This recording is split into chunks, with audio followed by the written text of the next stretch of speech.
하지만 우리가 수행을 할 때는 방편보다는 그 명상 주제를 어떤 태도를 가지고 내가 대하느냐, 이게 훨씬 중요합니다. 자기 자신과 명상 주제가 있죠. 호흡 명상이라면 자기 자신과 호흡 그 사이에 어떤 태도를 가지느냐가 제일 중요합니다. 호흡 명상을 한다면 호흡을 아는 것 자체가 핵심이 아니라 어떻게 아느냐가 중요한 거죠. 그게 수행을 완전히 다르게 만들어 버립니다. 아나빠나사티, 호흡 명상이라고 하죠. 호흡 명상할 때도 단지 호흡을 알아차린다고 해서 명상 주제가 호흡이라고 해서 다 똑같은 수행이 아닙니다. 완전히 다른 수행이 될 수가 있습니다. 같은 호흡을 알아차려도. 근데 부처님께서 가르치신 수행법이 뭐냐? 핵심은 호흡을 알아라. 이게 핵심이 아니에요. 호흡을 알아가지고 우리가 무슨 단전호흡을 할 수도 있고 호흡을 알아차려가지고 무슨 요가호흡을 할 수도 있습니다. 호흡을 알아차려가지고 괴로움을 없애는 게 아니라 괴로움을 더 일으킬 수도 있습니다. 호흡을 알아차려가지고 번뇌가 사라지는 게 아니라 번뇌가 더 치성할 수도 있습니다.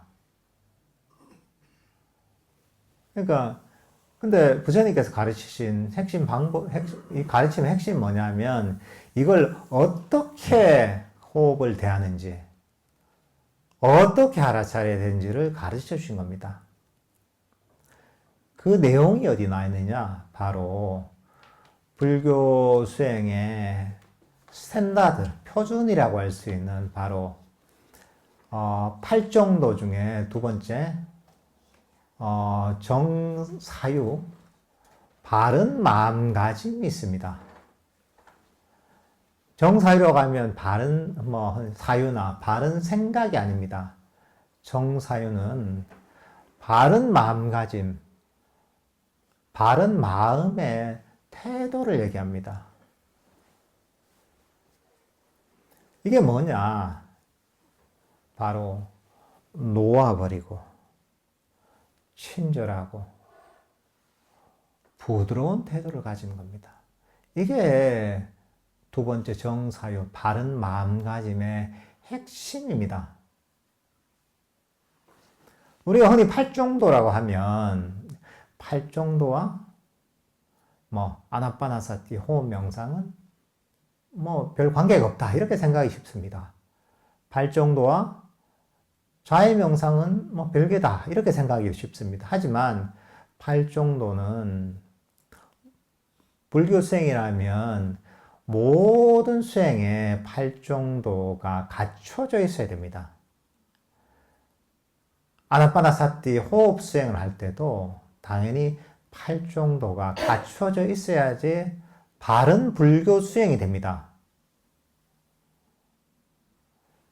이걸 이해하는 게 굉장히 중요합니다. 이게 불교 수행에는 정확한 정답이 있습니다.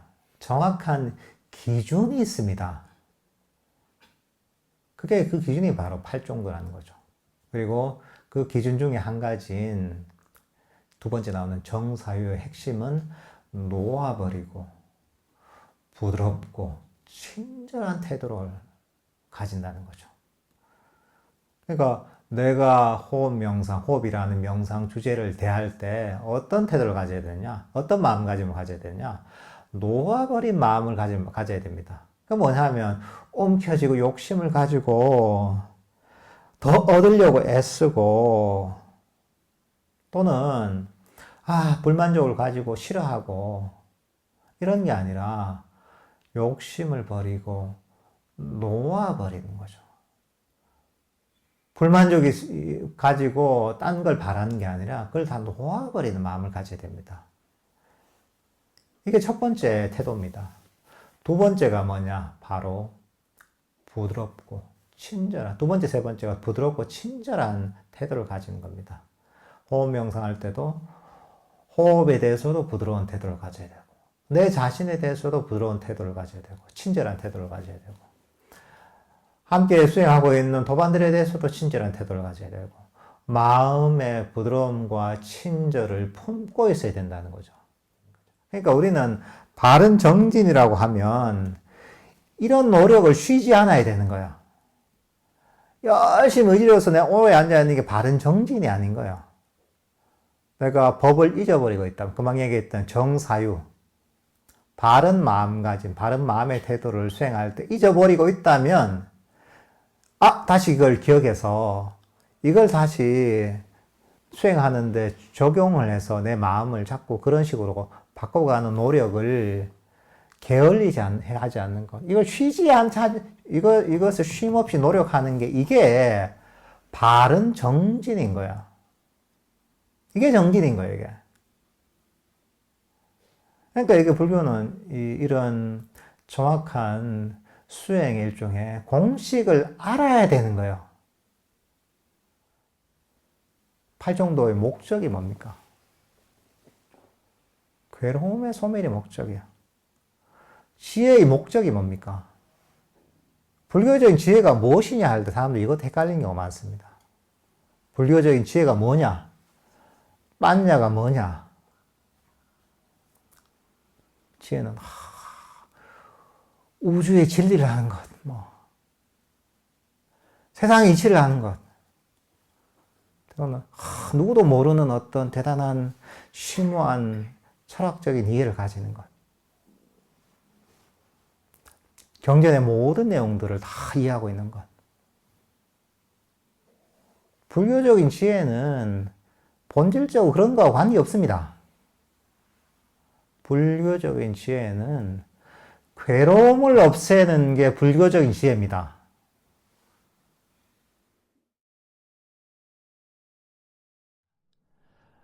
마음 챙김은 우리 마음이 멈출 때 강해집니다.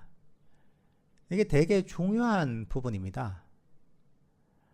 여기서도 보면 마음 챙김을 강화하기 위해서 어떻게 명상할 때도 그 순간들을 순간순간 알아차리고, 일상에서도 우리가 걷거나 먹거나 말할 때도 현재의 순간을 알아차리라, 이렇게 얘기를 합니다.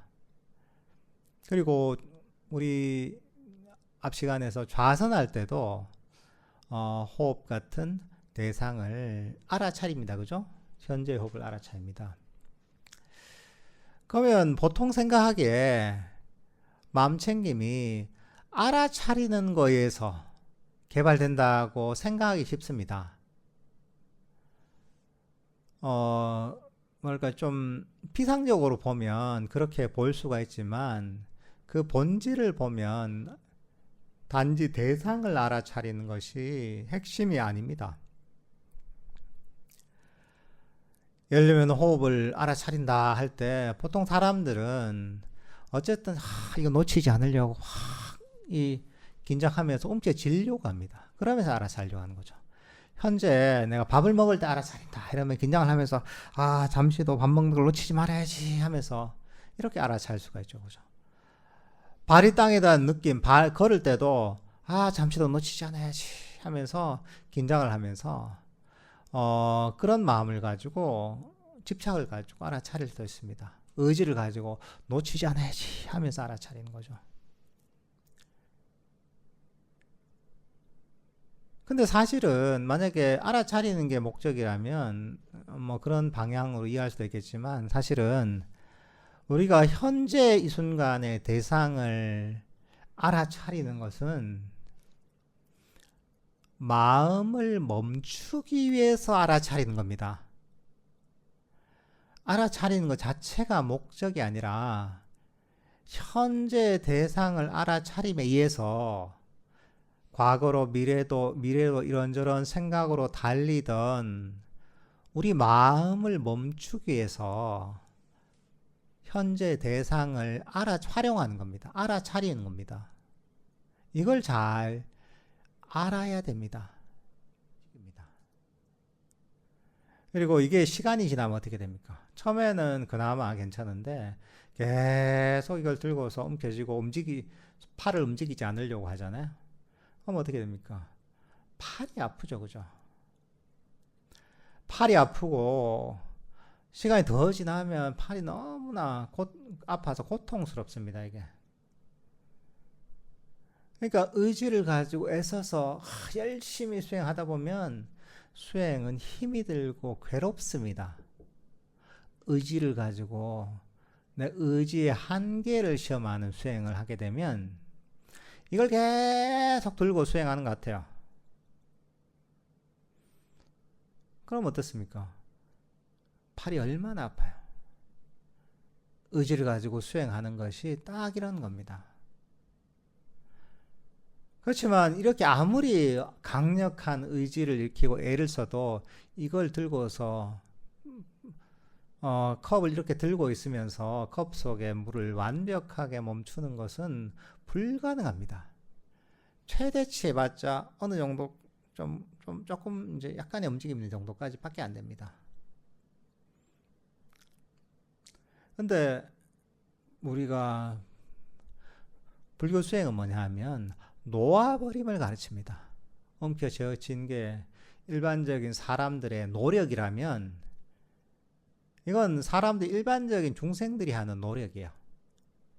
근데 불교에서 얘기하는 정진이라고 하잖아요. 바른 정진은 뭐냐? 이걸 탁 놓아버리는 겁니다. 탁 놓아버리면 어떻게 됩니까? 처음에는 컵이 테이블 위에 탁 놓아지면서 충격 때문에 컵 속에 물이 출렁거리지만 조금 지나면 어떻게 됩니까? 금방 컵 속의 물이 고요하게 완전하게 멈추게 됩니다. 그리고 나도 이걸 놨잖아요. 놨으니까 어떻습니까? 나는 얼마나 편해요. 팔이 아플 일이 없어요. 편안하게 나는 쉴 수가 있는 거야.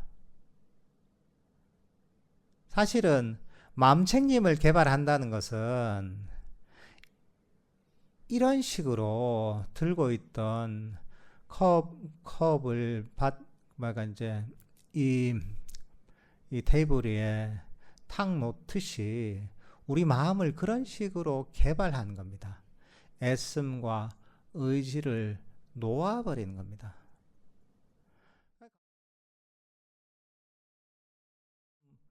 이 물소를 다스리던 이런 어떤 지혜를 저희가 잘 활용할 수가 있습니다. 여기 이런 내용이 납니다. 아잔 브람 스님이 태국에서 수행하신 젊은 시절에 그 태국의 북동부에 오보나차타니에 있는 왓바나나차라는 사원에 오래 계셨거든요. 거기 계셨을 때 이 한 사원에 그 농부가 손가락에서 피를 질질 흘리면서 이제 절로 찾아오는 거예요. 그래서 이제 깜짝 놀란 거죠, 이게. 놀랐는데, 얘기를 들어보니까 이 농부에게 물소가 있었는데, 물소가 굉장히 덩치가 힘이 좋잖아요, 그죠? 그쪽에서는 물소를 활용해서 뭐 농사도 짓고 뭐 이렇게 많이 하는데, 이 그 물소가 갑자기 뭐 때문에 놀라가지고 막 날뛰기 시작한 거예요. 근데 그 농부가 그 물소에 묶여있던 밧줄을 가지고 그 물소를 억지로 이제 가라앉히려고 만든 거예요. 도망가지 못하도록 꽉 잡은 거죠. 잡으니까 손가락으로 칭칭 감아서 이렇게 탁 이제 안 놓치려고 하는데 물소의 힘이 얼마나 좋아요. 걔가 막 흥분해서 날뛰니까 이 날카로운 밧줄이 손가락에 감기면서 손가락 반마디 정도가 잘려버린 거예요, 이게. 그래서 이제 피를 쭉 흘리면서 절에 와서 나중에 이제 스님이 그 농부를 병원으로 보냈는데,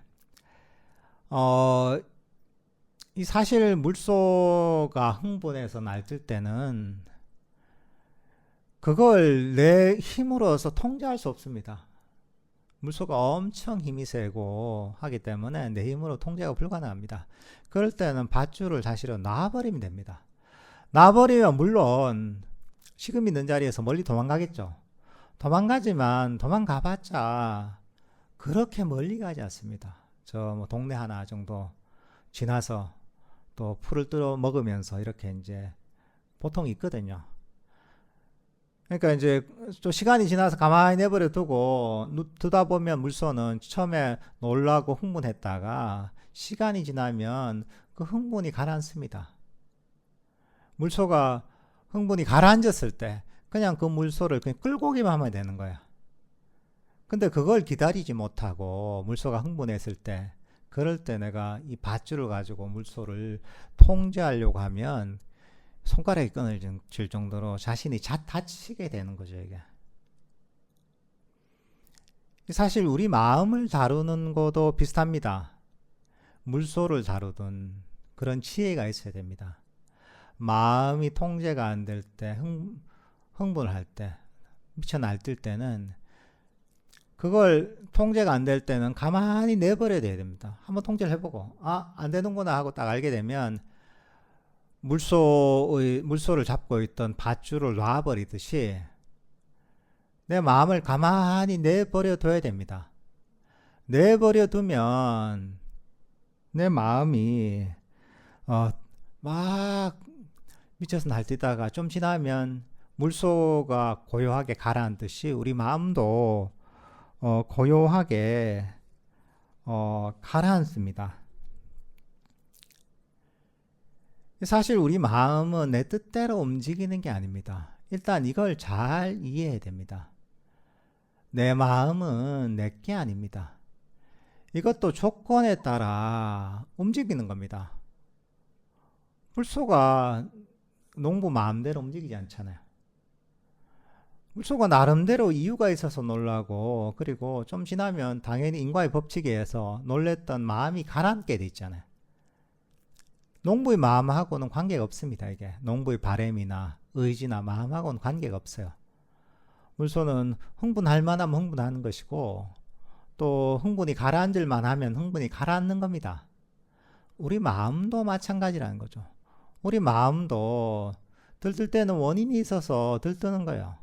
그리고 그 원인이 소진되면 자연스럽게 가라앉는 겁니다. 사실 우리는 때로는 마음을 이렇게 가만히 내버려 둬야 됩니다. 개입하지 않고 내버려 둬야 됩니다. 특히나 마음이 되게 흥분해서 통제가 안 될 때는 얘는 통제가 안 된 건 가만히 내버려 두는 거죠. 가만히 내버려 두면 어떻습니까? 내가 다칠 일이 없는 거예요.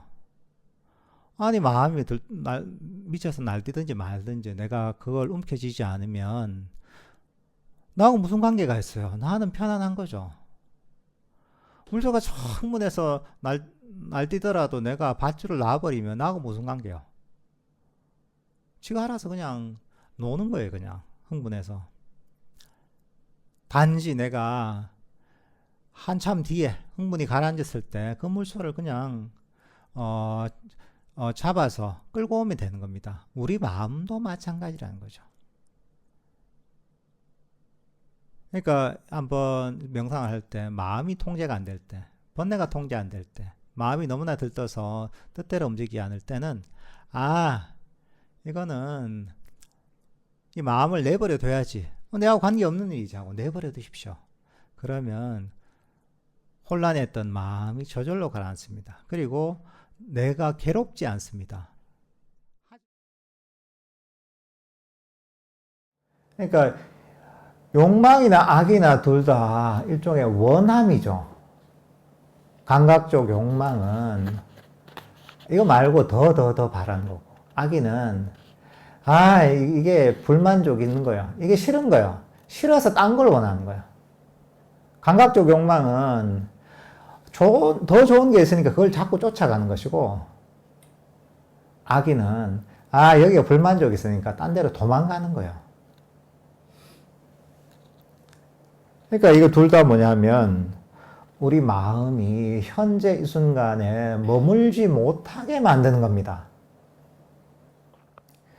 이 바로 마음의 원리를 정확하게 부처님께서는 파악하신 겁니다.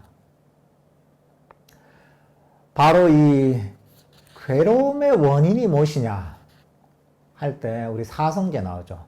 고성제, 집성제가 바로 괴로움의 원인을 설명합니다. 괴로움이 일어나는 그런 원리를 정확하게 설명하는 겁니다.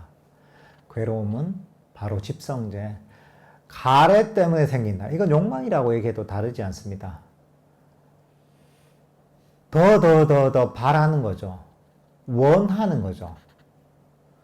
왜? 이 원하는 것을 채우면 행복해질 것 같거든. 원하는 것을 채우면 기쁘고 더욱더 행복해질 것 같거든요. 그러니까 우리는 욕망을 채우기 위해서 끊임없이 달려가는 겁니다. 우리의 삶은 욕망을 채우기 위한 과정입니다. 태어나서부터 지금까지 죽을 때까지 거기에서 벗어나지 못하는 것이 중생의 삶입니다. 하지만 불교 수행을 통한 행복은 딴 데 갈 필요가 없습니다. 그대로 이대로 이 자리에 더욱더 멈추게 됩니다. 내 내면의 중심에서 중심으로, 그 중심에서 중심으로 더욱더 깊이 저절로 들어가게 되는 겁니다. 내가 할 일은 그저 만족하고 해야 될 바를 하기만 하면 되는 겁니다, 이게. 자꾸 그런 마음을 개발하면 됩니다. 밖에서 찾을 필요가 없는 겁니다. 너무 신기한 겁니다. 난 아무것도 하지 않고 그냥 만족하고 이대로 현재의 순간에 계속 머물기만 하면 저절로 명상은 깊어지고 행복과 고요감은 더욱더 커지게 됩니다.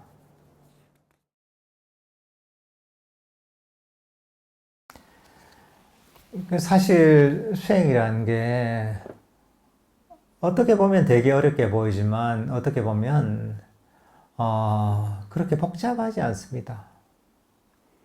결국은 이 마음을 가지고 훈련시키는 거잖아요. 우리 마음을 평화롭게, 자유롭게 만드는 게 바로 불교 수행의 길입니다. 감옥에 갇혀있던 우리 마음을 자유롭게 만드는 게 불교 수행의 방향이다. 이렇게 얘기할 수도 있습니다.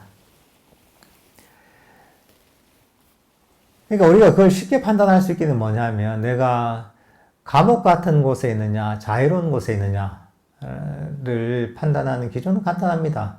내가 지금 이 자리에 있고 싶어 하느냐, 그래서 여기에 만족하느냐, 아니면 이 자리에 있고 싶지 않고 여기에 만족하지 않느냐. 이걸 따져보면 금방 알 수가 있는 거죠. 내가 이 자리에 있고 싶지 않고 다른 데로 가고 싶다면 나는 감옥에 갇혀 있는 겁니다. 감옥이 특징이 뭡니까? 감옥에 들어가고 싶어서 들어간 사람이 어디 있어요? 아무도 없잖아요. 그죠? 감옥에 계속 갇혀 있고 싶은 사람이 어디 있어요? 감옥에 갇힌 사람 모두 다 거기서 벗어나고 싶어 합니다.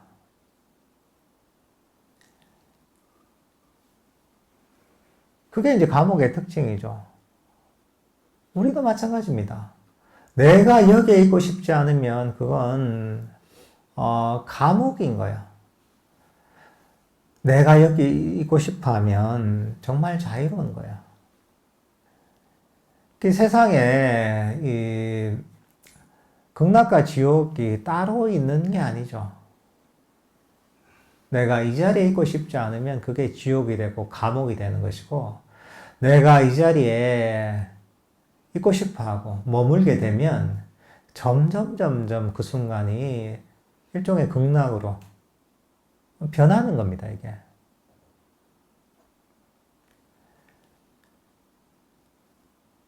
그러니까 여러분들은 항상 일상에서도 그렇고 수행할 때도 그렇고 이 자리에 머물고 싶도록 자꾸 만들어야 됩니다. 내가 있는 자리에 만족하도록 만들어야 됩니다. 사실은 이걸 훈련시키는 게 제일 중요합니다. 어떤 수행을 하든, 일상에서 어떤 삶을 살든, 아이, 나는 이대로 충분해. 딴 데로, 다른 걸 아무것도 원하지 않아. 나 이대로 이 자리에 머물고 싶어. 이런 마음을 가지는 거죠. 이게 바로 우리에게 행복을 가져다 주는 겁니다. 이 마음이 참 신기한 거죠. 불만족스러운 이런 상황에서 도망가고 다른 걸 찾아야지 마음이 행복하고 자유로울 것 같은데 사실은 그 반대라는 거죠. 근데 마음에 대해서는 이게 마음을 훈련시켜 본 적이 없는 거예요. 그러니까 일종의 이제 몸에 대해서 운동신경이 없는 것처럼 마음에 대한 일종의 운동신경이 없는 거예요. 그러니까 이제 엉뚱한 착각을 하고 있는 거예요. 수행도 우리 몸을 가지고 익히는 운동과 똑같다. 이것도 반복적인 훈련을 통해서 점진적으로 체득되는 것이다. 이걸 머릿속에 탁 집어넣고 있어야 돼요. 그러면 되게 쉬워져요. 배운 게 있잖아요. 그죠? 오늘 배웠잖아요. 이 핵심은. 마음이 딴 데로 도망가지 원하지 않도록 만드는 거. 그냥 이 자리에 만족하도록 만드는 거. 이것도 하나의 기술을 배웠잖아요. 반복적으로 훈련시켜야 되는 거예요.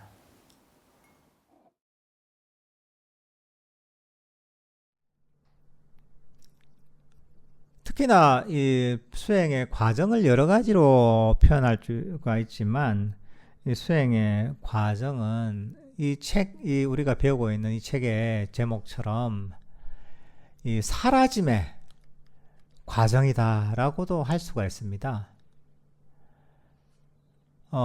이 사라지는 것이 무엇이 사라지느냐? 우리가 짊어지고 있던 짐들이 사라지는 것이죠.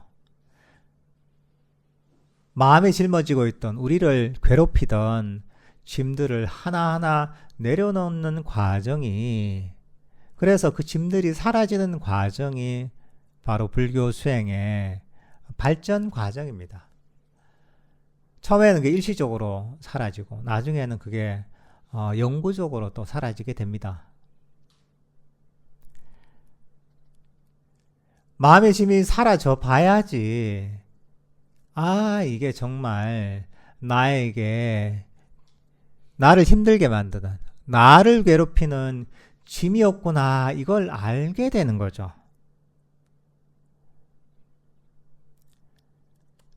정말 이거 나와 뗄 수 없는 정말 나의 존재의 일부라고 생각했던 것들, 이런 것들이 사실은 나를 괴롭히는, 나를 짓누르는 짐이었다는 걸 점점 이해하게 됩니다. 우리가 명상을 배울 때 과거도 버리고 미래로 버려라 이러잖아요. 과거에 대한 생각들과 미래에 대한 생각들을 당연히 갖고 있어야 된다고 생각하지만 그것들을 버리잖아요. 버려서 그것들이 사라지면 내가 쓸데없이 나를 힘들게 만드는, 내 마음을 짓누르는, 나를 괴롭히는 이런 짐들을 짊어지고 있었다는 것을 깨닫게 됩니다. 지나간 과거의 것들이 보면 과거에 관한 모든 생각이나 이런저런 기억들이 나의 어떤 존재의 필수적인 것 같지만 사실은 그게 짐이었을 뿐이었다는 것을, 사실은 이게 나의 괴로움의 큰 원인이었다는 것을 알게 되는 거죠. 미래에 대한 이런저런 생각들도 마찬가지입니다. 그게 나는 필요하다고 얘기했지만 사실은 그게 사라지고 나면 그게 필요해서 그런 게 아니라 오히려 그게 나를 괴롭히고 나를 속박하는 그런 짐이자 굴레였다는 것을 스스로의 경험을 통해 깨닫게 됩니다. 근데 그게 아니라 끊임없는 그런 달림이 멈춘다. 더 이상 나는 어떤 새로운 음식도 원하지 않는다.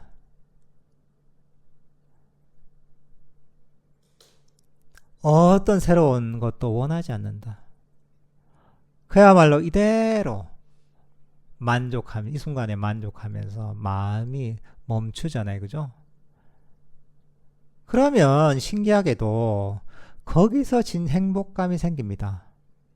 마음이 멈추고 더 이상 바람이 없어지고, 마음이 멈추면 멈출수록 바라는 게 없어지면 없어질수록,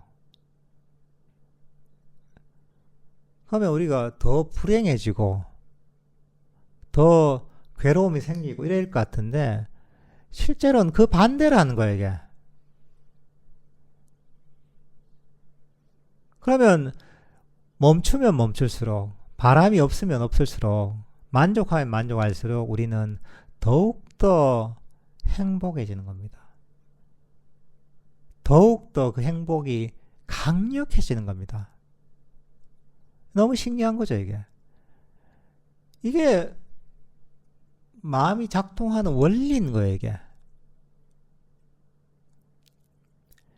우리가 수행을 통해 이런 경험을 하다 보면, 아, 정말 맞구나 하고 이치가 이해되는 겁니다. 아, 마음의 원리가 이렇게 작동하는구나. 진정한 행복이라는 것이 이런 원리로, 이런 실천으로 얻어질 수 있구나 하는 걸 이해하게 됩니다. 아, 내가 기존에 살아왔던 방식대로는 끊임없이 나는 행복을 추구하지만 그거는 절대로 그런 방식으로는 얻어질 수 없다는 것을 스스로 깨닫게 됩니다. 그런 통찰이 생기는 거죠. 근데 이 통찰이 점점 깊어지는 겁니다. 우리 우리 어떤 몸과 마음의 또는 우리 삶의 모든 부분까지 깊이 이 통찰이 나갈 수가 있는 겁니다. 수행의 경험을 통한 통찰을 통해서.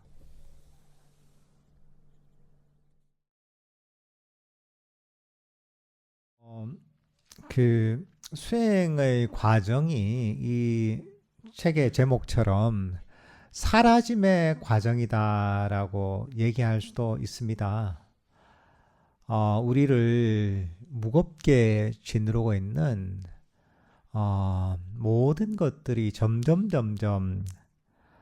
사라지기 시작합니다. 수행의 과정을 통해서 몸이 사라지고 5가지 감각의 영역이 점진적으로 사라지게 됩니다.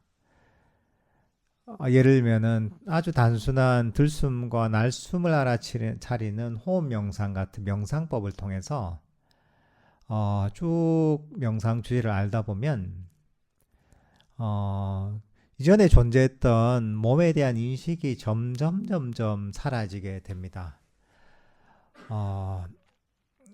몸에서 느껴지는 것도 사라지고 보이는 것도 사라지고, 나중에는 5가지 감각 중에 들숨과 날숨이라는 호흡이라는 촉각적인 감각만이 남게 됩니다. 그리고 수행을 계속 하다 보면 또 이 호흡이라는 마지막 남은 감각마저도 사라질 때가 옵니다. 이 5가지 이 호흡을 마지막으로 5가지 감각의 영역이 사라지면, 그러면 남는 것은 마음의 영역밖에 없게 됩니다. 이 마음의 영역이, 그러니까 이제 순수한 마음이죠.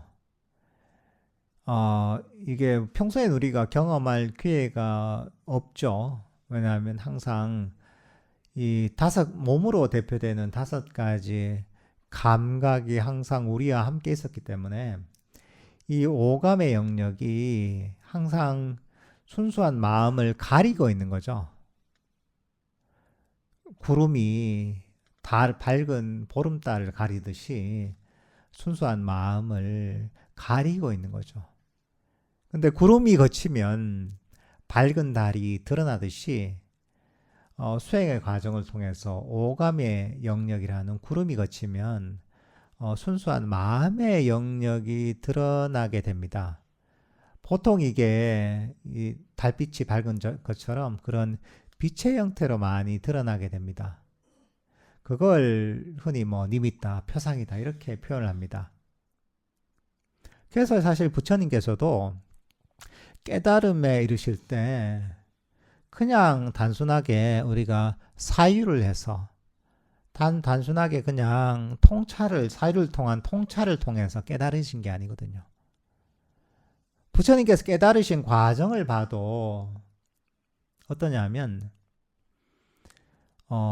수행을 통해서 초선, 2선, 3선, 4선에 드시고 나서 거기서 나와서 처음에는 숙명통, 천안통 같은 신통을 개발하시고 그 다음에 번뇌를 소멸시키는 누진통, 그러니까 이제 번뇌를 소멸시키는 깨달음에 이르시게 되거든요. 근데 그 과정이 경전에 굉장히 자세하게 묘사가 되어 있습니다. 그러니까 이제 부처님의 깨달음에 대해서 부정할 수 없는 기록이 남아 있는 거죠. 부처님께서는 그냥 막 연기를 갑자기 깨달아서 막 연기를 보고 깨달았다 이런 분이 아니에요. 부처님께서는 수행을 통해서, 바른 수행을 통해서 선정을 개발하고, 그리고 그 선정에서 나와서 개발된 아주 강력한 마음 챙김과 강력한 통찰을 바탕으로 해서 번뇌의 뿌리를 뽑아내고 괴로움의 뿌리를 뽑아내신 거죠.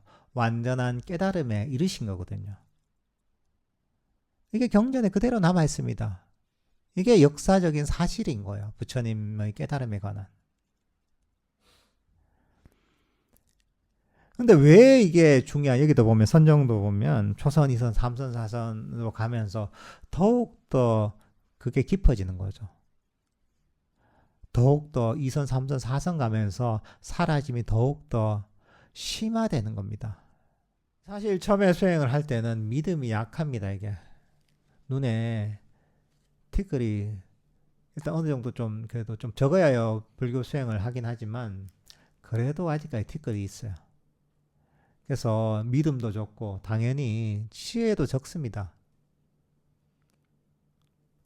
하지만 수행의 과정을 통해서 점점 체험을 하게 된단 말이죠. 경험을 하게 된단 말이죠. 그러면서 지혜가 커집니다.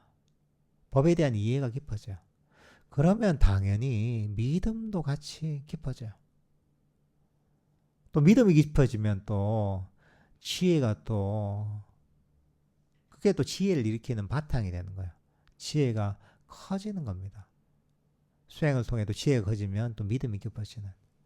이런 식으로 우리가 믿음과 지혜라는 것도 수행이 발전하면서 같이 새의 양 날개처럼 같이 더욱더 성장하고 자라나는 겁니다. 이게. 그러면서 이제 이 새가 저 산을 높이 이 날개질을 하며 비상하듯이 우리의 마음도 그렇게 아주 정신의 높은 경지로 비상을 할 수가 있는 겁니다.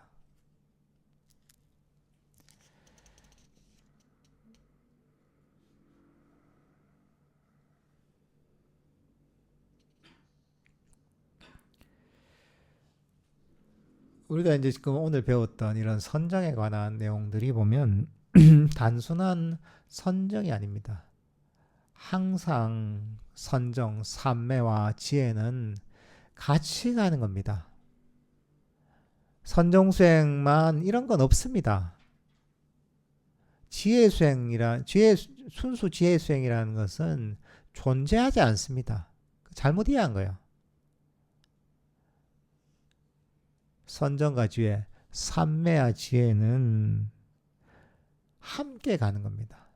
사실은 이걸 통틀어서 우리가 팔정도를 수행한다라고 얘기할 수가 있습니다. 선종수행만이 존재하는 게 아니고 지혜수행만이 존재하는 게 아니고 바로 계정의 사막이 다 담겨있는 팔정도 수행만이 불교에는 존재하는 겁니다. 이걸 통해서 탐진치를 가라앉히고